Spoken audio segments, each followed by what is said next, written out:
All right, let's dive into the world of chakras. Those energy centers swirling in our bodies, affecting our well-being.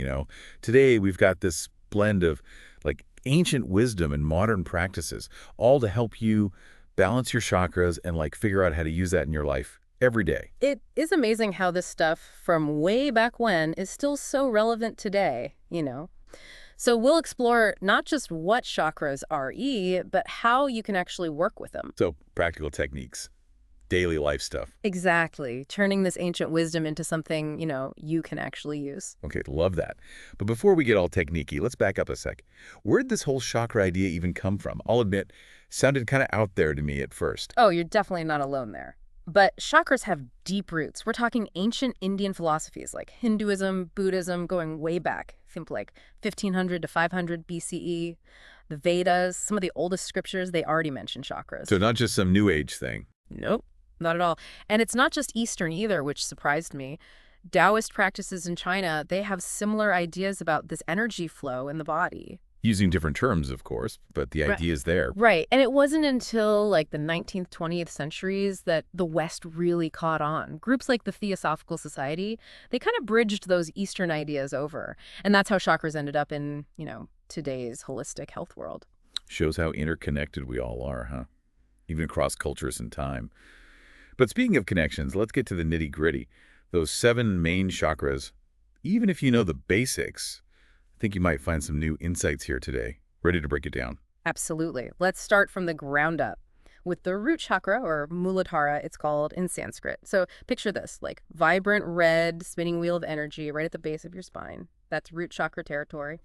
All about feeling grounded, secure, connected to your basic needs, survival, stability, belonging, all that. So if you're freaking out over money or just feel kind of ungrounded, that's your root chakra talking. Could be. It's like the foundation of your energy system. If this chakra's out of whack, you might struggle with anxiety, fear, even physical stuff like lower back pain. Makes sense, right? Foundation's shaky, everything else feels off. Yeah. Okay, moving upwards. We hit the sacral chakra, or Svadhisthana. This one's lower abdomen swirling with orange energy. Think creativity, pleasure, sensuality, and your emotions. All about experiencing joy, going with the flow. The sacral chakra. This one gets a lot of attention, doesn't it? Especially when people talk about relationships, sexuality, all that. It's true, but it's bigger than that. It's about embracing your sensual side in all parts of life. Dancing, food, making art. Yeah, healthy sexuality too. Sacral chakra balanced. You're confident expressing your emotions, connecting with others. If you're creatively stuck or emotionally shut down, sacral chakra tune-up time. Exactly. All right, moving up again, we get to the solar plexus chakra, or Manipura, in your upper abdomen. This one's vibing with bright, sunny, yellow energy. Personal power, willpower, self-esteem. It's your inner fire. Oh, this sounds intense. Like the energy to go after your dreams. That's it. It's that I can do this attitude. A balanced solar plexus helps you set good boundaries, make decisions confidently, feel like you can take on the world. So low self-esteem. Always saying yes when you want to say no. Feeling powerless. Yeah. That's solar plexus stuff. Exactly. It's like your inner fire's gone dim. But when this chakra's balanced, you feel empowered to take charge of your life. Okay, now shifting to the heart of it all, we reach the heart chakra, or Anahata. Heart chakra. I think we all kind of get how important love and compassion are deep down. It's true. It's in the center of your chest, radiating this green energy. It's all about connecting to yourself and the others from a place of love, compassion, forgiveness. It's like the bridge between the lower chakras, the physical ones, and the upper ones, the more spiritual ones. So feeling closed off emotionally, holding grudges, can't connect with people. Heart chakra's calling. It could be. When it's balanced, you feel this deep inner peace, and you can experience love, compassion freely. Just let it flow. Okay, moving on up. We come to the throat chakra, or Vishuddha. This one feels super relevant these days with how much we're all communicating constantly. Right. It's in your throat, vibrating with this calming blue energy. It's all about authentic self-expression, speaking your truth, communicating clearly, being heard. So constantly feeling misunderstood, struggling to speak up, afraid to express your creativity, throat chakra territory. You got it. When it's balanced, you feel confident expressing yourself, truly being you, and you can connect with others through clear communication. No more misunderstandings. Now, let's get a little intuitive, shall we? With the third eye chakra. This one's always felt a little mysterious, It's in the center of your forehead, between your eyebrows. The third eye chakra, or Ajna, vibrates with a deep indigo color, and it's all about insight, wisdom, trusting your gut feeling. So if you're feeling lost, confused, can't make a decision, third eye saying hello? Could be. When it's balanced, you can tap into your intuition, make decisions clearly, and connect to something bigger than yourself. All right, and finally, we've reached the peak of our chakra journey. The crown chakra. From grounding in our bodies to connecting with the universe. What a trip. It is a journey. But it doesn't stop there. There's more. Beyond the 7 main chakras. Our energy, it's multidimensional. There are other key energy centers. They connect us to the earth, our ancestors, the cosmos, the whole shebang. Wait, there are more chakras? All right, I'm ready for beyond the basics. What else is there? So think of it like expanding outward. First, there's the soul star chakra above the crown chakra. It's like a super-powered crown chakra connecting us to our spiritual purpose and cosmic awareness. Whoa, tapping into a universal energy source. You got it. Then there's the earth star chakra below the feet. It anchors us to the earth, connects us to, like, the energy of our ancestors and the planet itself, like a deeper version of the root chakra's earth connection. Fascinating. So our energy system mirrors the whole microcosm, macrocosm thing. What else? We've also got the higher heart chakra, nestled between the heart and throat chakras. This one's all about unconditional love, compassion, spiritual healing. It goes beyond the personal love of the heart chakra and gets more universal. Okay, this is blowing my mind. All these layers of energy working together. They are. Yeah. Then we've got the Gaia gateway, linking us to Gaia, the Earth's consciousness. It promotes ecological wisdom and a harmonious relationship with our planet. Like tapping into Mother Earth's wisdom and energy, huh? Exactly. And finally, the most transcendent one, the stellar gateway. It's the ultimate connection to the universe, letting us tap into cosmic consciousness, access information from other dimensions, all that. So we're not just connected to Earth, but the entire universe through these energy centers. This is incredible. Truly incredible. But knowing about these energy centers is just the start. The fun part is learning how to work with them, to make our lives better. And that's where we're headed next. We're going to dive into specific techniques for balancing and aligning your chakras. Visualization, yoga, sound healing, crystals, we've got it all. Plus, we'll explore how to use this in your daily life, even if you're not a meditation master. And if you have trouble with visualization, we've got tips to make it easier to connect with those subtle energies.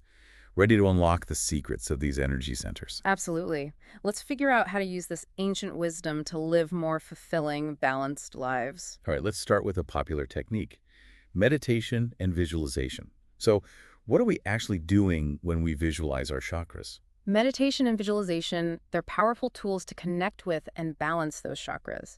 It's all about focusing your mind on these energy centers, using imagery and intention to bring back harmony. So how do we actually do that? Like just sit there and think, root chakra, be balanced. Well, it's a little more than that. First, find a quiet spot, where you can relax, no distractions, sit comfortably, spine straight, close your eyes, and take a few deep breaths to center yourself. Got it. Set the mood. Then what? Now, starting with the root chakra, visualize this spinning wheel of red light at the base of your spine. Okay, picturing a glowing red wheel down there. What's next? As you breathe in, imagine that wheel getting brighter, spinning faster. As you breathe out, let go of any tension, negativity you're holding in that area.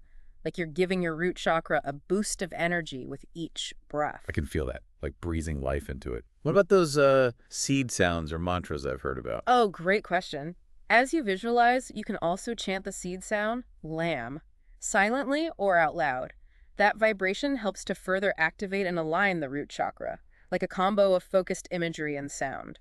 Do we do this for all 7 chakras? You can. Move up through each one, visualizing its color, chanting its seed sound. Sacral chakra. Picture a vibrant orange wheel spinning in your lower abdomen, chanting VAM. Solar plexus. Visualize a bright yellow sun in your core, chanting RAM. And green for heart, blue for throat, indigo for third eye, and violet or white for the crown. That's it. Spend a few minutes on each chakra, really feeling that energy shift and clear as you breathe and visualize. This sounds amazing, but honestly, visualization's not always easy for me. Sometimes my mind wanders or I feel like I'm making it up. Any tips for people who struggle with that? Oh, totally. That's a common challenge. Key is to start small and be patient. Don't worry if you can't see crystal clear images right away. It's more about the intention, the feeling you create. So even if I don't see those colors vividly, just focusing on the areas, imagining the energy, that still helps. For sure. You can try using other senses too.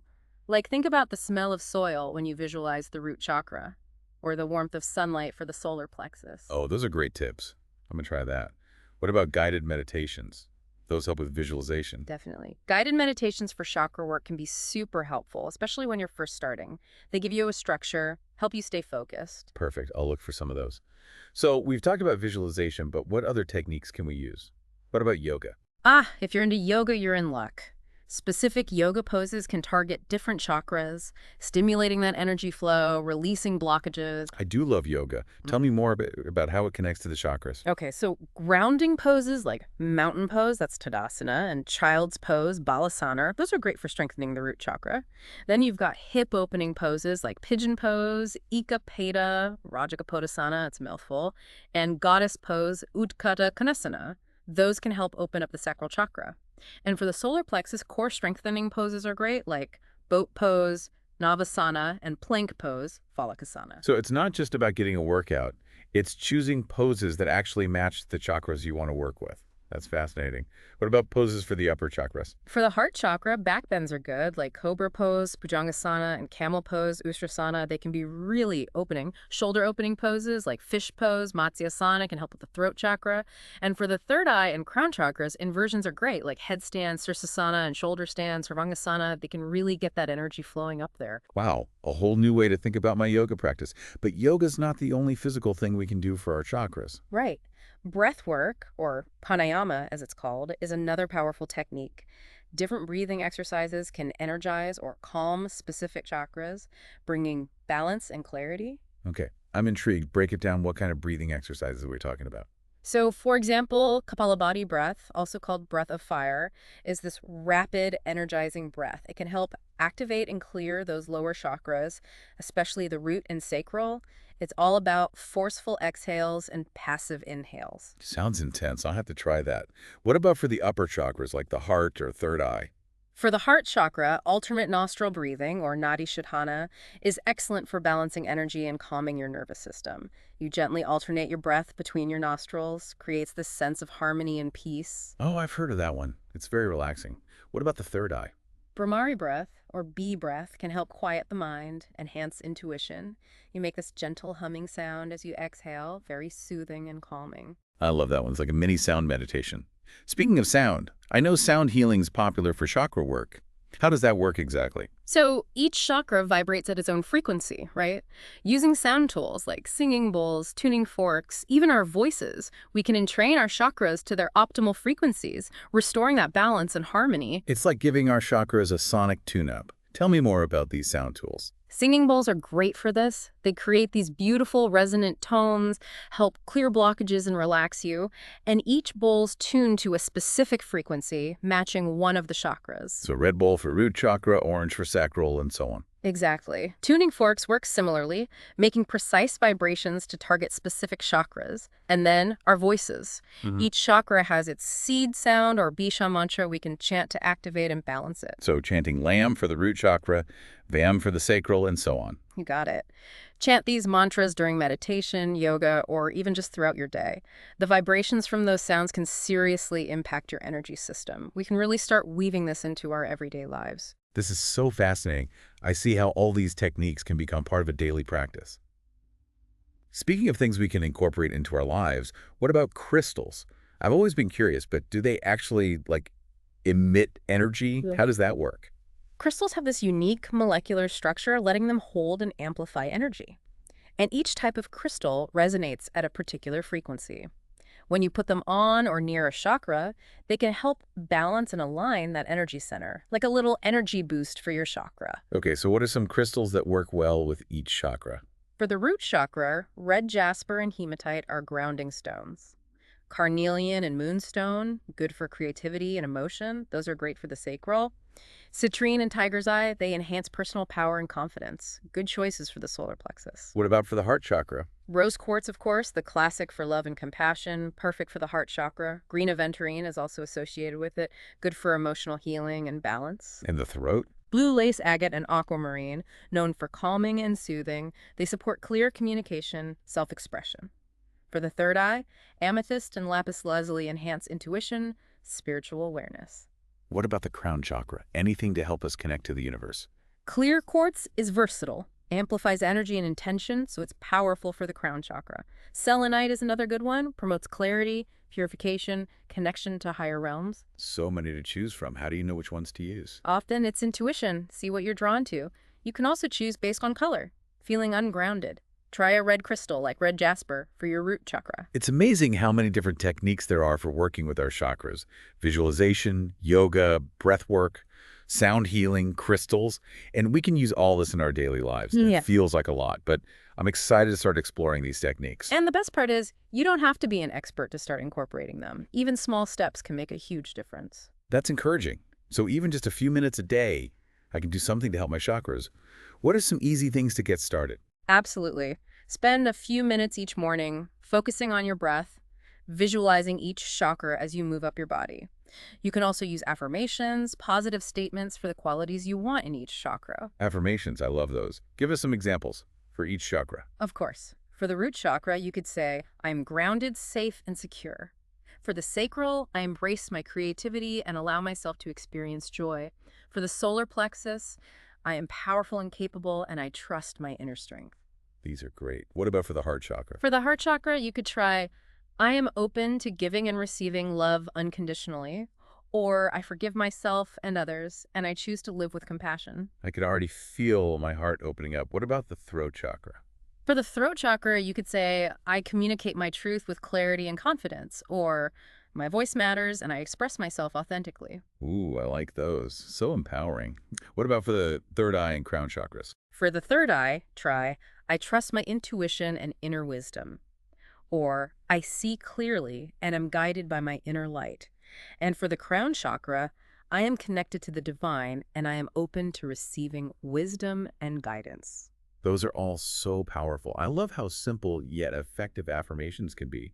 What other easy things can we do to bring this chakra knowledge into our daily lives? You know, one of the simplest yet most profound things is to cultivate gratitude. It's like a magnet for positive energy, a powerful way to enhance the heart chakra, which we talked about. It's that bridge between the lower and upper chakras. I'm all about gratitude. Yeah. But how does gratitude actually affect our chakras? When you focus on what you're grateful for, you shift your energy from lack to abundance. It creates peace, contentment, lets energy flow more freely through your whole system. So even a few moments each day appreciating the good stuff that can really impact my chakras. Absolutely. You can keep a gratitude journal, make it a habit to say thank you more often, or just spend a few minutes each evening thinking about what you're grateful for.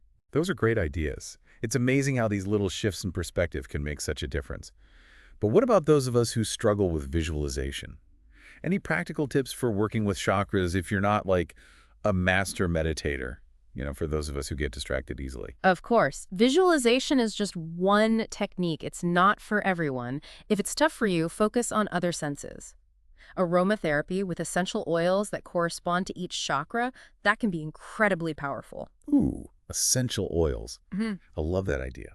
Which oils are good for each chakra? For the root chakra, grounding oils like patchouli and vetiver can be helpful. For the sacral, try sweet orange or ylang-ylang to enhance creativity and joy. And for the solar plexus, lemon or rosemary, they can boost confidence and energy. So I can diffuse these oils while I'm meditating or even just add a few drops to my bath. Exactly. You can also use essential oils topically, diluted in a carrier oil like coconut oil or almond oil.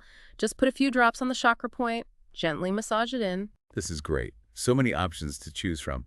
What about the upper chakras? What oils are good for the heart, throat, third eye, and crown?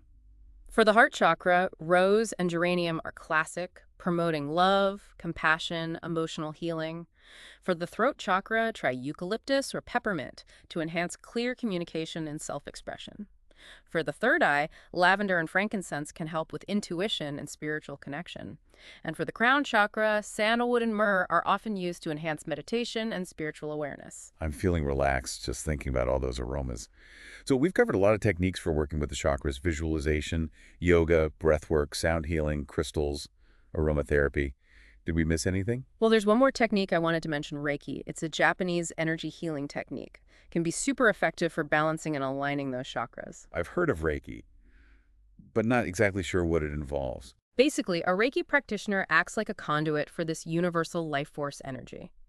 They use gentle touch to channel the energy into your body, clearing blockages, restoring balance to your energy system. It's very relaxing, non-invasive. Like a hands-on energy treatment. Exactly. A Reiki practitioner will typically focus on each chakra, letting the energy flow where it's needed. They might use specific hand positions or symbols to enhance that energy flow. Sounds intriguing. So if you're feeling really blocked, out of balance, seeking out a Reiki practitioner could be a good option. Definitely. Powerful way to support your overall well-being. Now, going back to what we were talking about before about visualization challenges, remember, it's okay to start with what feels comfortable for you. If those spinning wheels of energy feel too abstract, just focus on bringing your awareness to each chakra's area. So if I'm focusing on my heart chakra, I could just close my eyes, put my hand over my heart, and bring my attention there. Exactly. Notice any sensations like warmth, tingling, pressure. It's about connecting with that energy center in a way that feels natural for you. That feels a lot more manageable. Any other tips for making chakra work feel more grounded, accessible? You know, another simple yet powerful practice is to connect your chakra work with everyday stuff you're already doing. Like while you're in the shower, visualize the water cleansing and purifying your chakras. I love that. Turning a mundane thing into a mindful ritual. Exactly. Or while you're cooking, think about the root chakra as you chop veggies, connecting to the nourishment you're giving your body. Or when you're being creative, tap into that sacral chakra energy. Those are such great ideas. We can really weave this chakra awareness into every part of our lives. Absolutely. And as you start paying attention to your chakras, you'll just naturally become more in tune with what they need. You might find yourself drawn to certain foods, activities, even colors that resonate with the chakra you need to balance. Sounds like our bodies are constantly giving us clues. Exactly. It's all about learning to listen and trust your inner wisdom. This has been so insightful. I'm really feeling inspired to explore all these techniques, start using them in my own life. Me too. It's an ongoing journey of self-discovery. And the more we learn about our chakras, the more we unlock our potential and live these more balanced, vibrant lives. Beautifully said. But before we wrap up, one more question. What about those additional chakras we talked about earlier, like the stellar gateway and the Gaia gateway? How do we actually work with those? Great question. Working with these transpersonal chakras, the ones that connect us beyond our personal energy field, that often needs a bit more experience with energy work. But you can start to connect with them through meditation, visualization, like what we talked about for the 7 main chakras. So if I want to connect with the stellar gateway, for example, I could visualize this bright white light above my head, connecting me to the vastness of the universe. Exactly. Imagine drawing energy down from the cosmos, filling your whole being with light and awareness. Wow, that sounds powerful. And what about the Gaia gateway? How do I tap into that earth energy? Visualize a grounding cord extending from your root chakra down into the earth, connecting you to the planet's core. Imagine drawing up nourishing earth energy, feeling grounded and supported. This is so fascinating. I feel like we've just scratched the surface of chakra wisdom. What are some final words of wisdom for our listeners as they go on their own chakra journeys? Remember, chakra work is a process, not a destination. Be patient with yourself, try different techniques, and most importantly, have fun. There's no one right way to do it. Just trust your intuition and let your inner wisdom guide you. What a beautiful message. Thank you so much for sharing your expertise with us today. I've learned so much, and I'm feeling inspired to dive deeper into this whole world of chakras. My pleasure. I hope our listeners feel empowered to explore their own energy systems and discover how transformative chakra work can be. And on that note, we'll wrap up part 2 of our deep dive into chakras.